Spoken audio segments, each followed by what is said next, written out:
کلام مقدس نئے عہد نامہ میں سے یعقوب کا ہم خط، اس کا پہلا باب۔ توحید۔ خدا کے اور خداوند یسوع مسیح کے بندہ یعقوب کی طرف سے ان 12 قبیلوں کو جو جا بجا رہتے ہیں سلام پہنچے۔ ایمان اور حکمت۔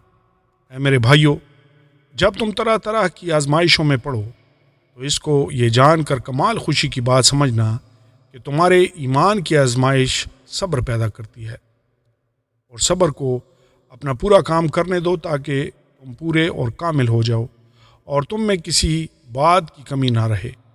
لیکن اگر تم میں سے کسی میں حکمت کی کمی ہو تو خدا سے مانگے، جو بغیر ملامت کیے سب کو فیاضی کے ساتھ دیتا ہے، اس کو دی جائے گی، مگر ایمان سے مانگے اور کچھ شک نہ کرے، کیونکہ شک کرنے والا سمندر کی لہر کی مانند ہوتا ہے جو ہوا سے بہتی اور اچھلتی ہے۔ ایسا آدمی یہ نہ سمجھے کہ مجھے خداوند سے کچھ ملے گا، وہ شخص دو دلا ہے اور اپنی باتوں میں بے قیام۔ غربت اور دولت۔ ادنا بھائی اپنے اعلیٰ مرتبہ پر فخر کرے اور دولت مند اپنی ادنا حالت پر اس لیے کہ گھاس کے پھول کی طرح جاتا رہے گا، کیونکہ سورج نکلتے ہی سخت دھوپ پڑتی اور گھاس کو سکھا دیتی ہے اور اس کا پھول گر جاتا ہے اور اس کی خوبصورتی جاتی رہتی ہے۔ اسی طرح دولت مند بھی اپنی راہ پر چلتے چلتے خاک میں مل جائے گا۔ امتحان اور آزمائش۔ مبارک وہ شخص ہے جو آزمائش کی برداشت کرتا ہے، کیونکہ جب مقبول ٹھہرا تو زندگی کا وہ تاج حاصل کرے گا جس کا خداوند نے اپنے محبت کرنے والوں سے وعدہ کیا ہے۔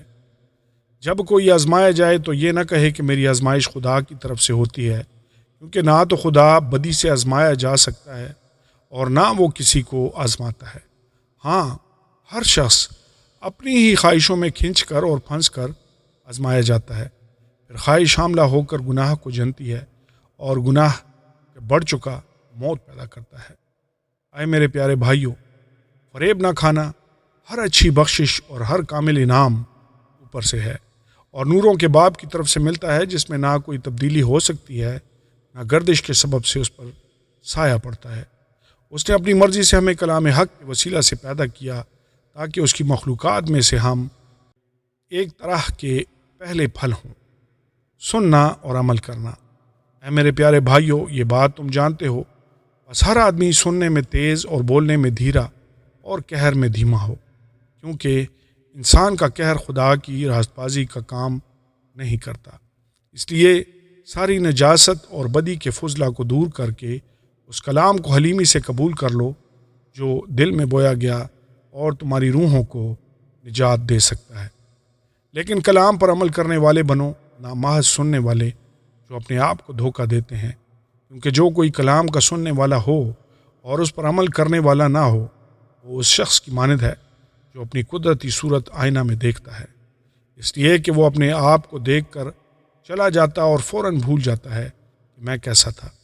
لیکن جو شخص آزادی کی کامل شریعت پر غور سے نظر کرتا رہتا ہے، وہ اپنے کام میں اس لیے برکت پائے گا کہ سن کر بھولتا نہیں بلکہ عمل کرتا ہے۔ اگر کوئی اپنے آپ کو دیندار سمجھے اور اپنی زبان کو لگام نہ دے بلکہ اپنے دل کو دھوکہ دے تو اس کی دینداری باطل ہے۔ ہمارے خدا اور باپ کے نزدیک خالص اور بے عیب دینداری یہ ہے، یتیموں اور بیواؤں کی مصیبت کے وقت ان کی خبر لیں اور اپنے آپ کو دنیا سے بے داغ رکھیں۔ آمین اور آمین۔